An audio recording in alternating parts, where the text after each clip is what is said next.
Very funny, Mr. Carlos Mendez. Look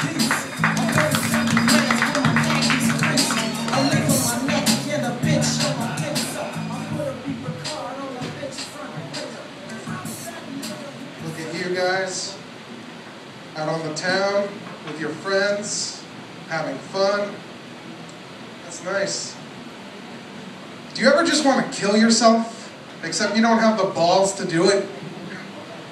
So to make it easier on you and add an element of surprise to that shit, you start asking for a bunch of rides from drunk drivers, just fuck it. I think my friends are starting to catch on. They're like, Carlos, if you want to crash so bad, why don't you drive? And I tell them, are you fucking kidding me?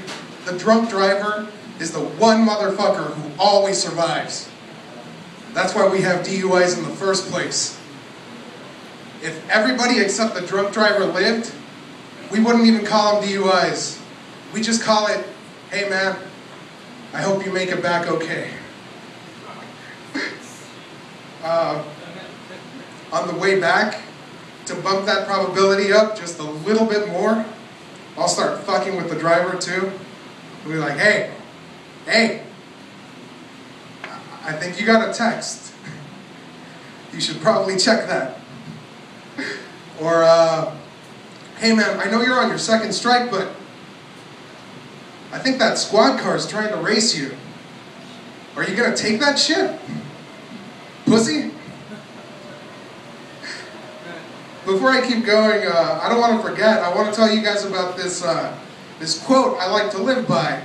It's from Kierkegaard. He's a great thinker. It goes like this: weigh yourself before and after taking a dump.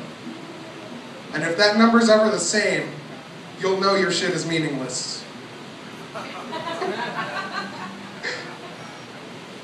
I find it really funny that out of all the shit people can get while having sex, the STD that people are most afraid of is pregnancy. And it makes sense too once you start thinking about it, because it really is the worst outcome.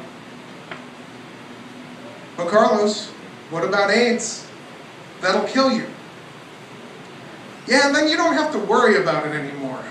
That's it. You're dead. It's over. Pregnancy doesn't give you a nice, clean exit strategy like that, man. But Carlos, what about herpes? That'll stay with you forever. Herpes goes into remission, which means there's periods of time where it's like you don't even have it. But pregnancy, that's a life fucking sentence, man. Look at me, I'm a comic, so you know I'm still bothering my parents, living at home, and what am I? I look like I'm fucking 32 or some shit. It's way too late for that. I'm gonna get a little bit serious for a moment with you guys, so please bear with me.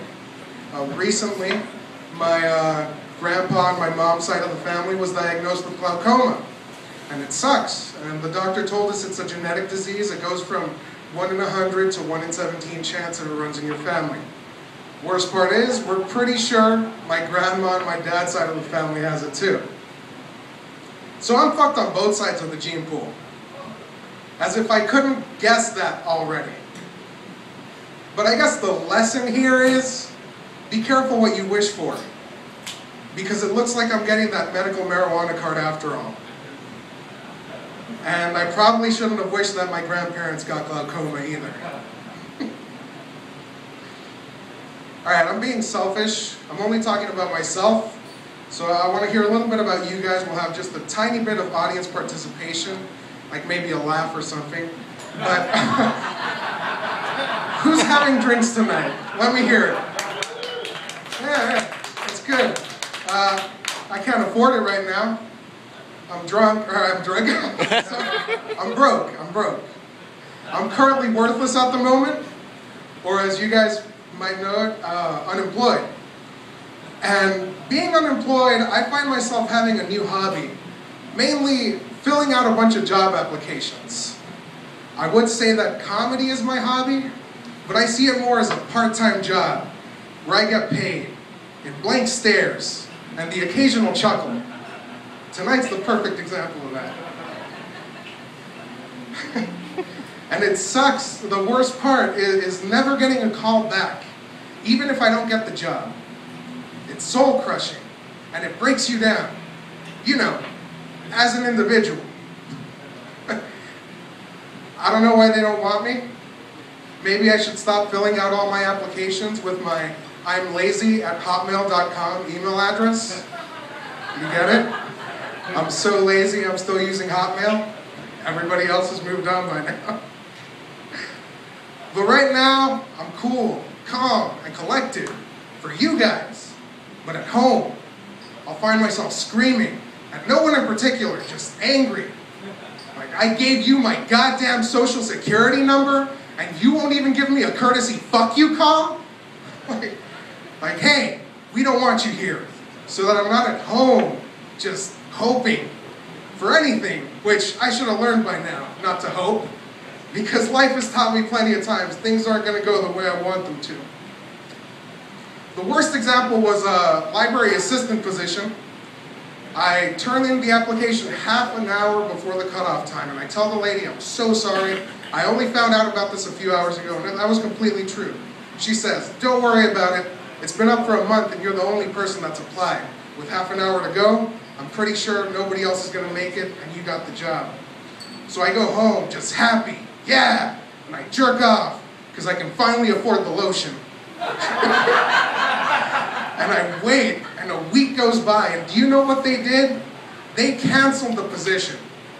Instead of giving it to the one person that it could have helped, was interested, and had the qualifications, mainly, can you alphabetize, are you literate, they just didn't. And it sucked. It felt like losing an election when you're running unopposed.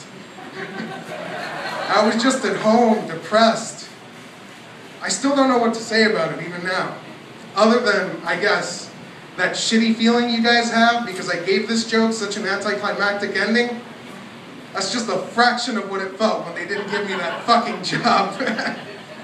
Alright, you guys have been great. It'd be even more awesome if you voted for Carlos Mendez. Thank you very much.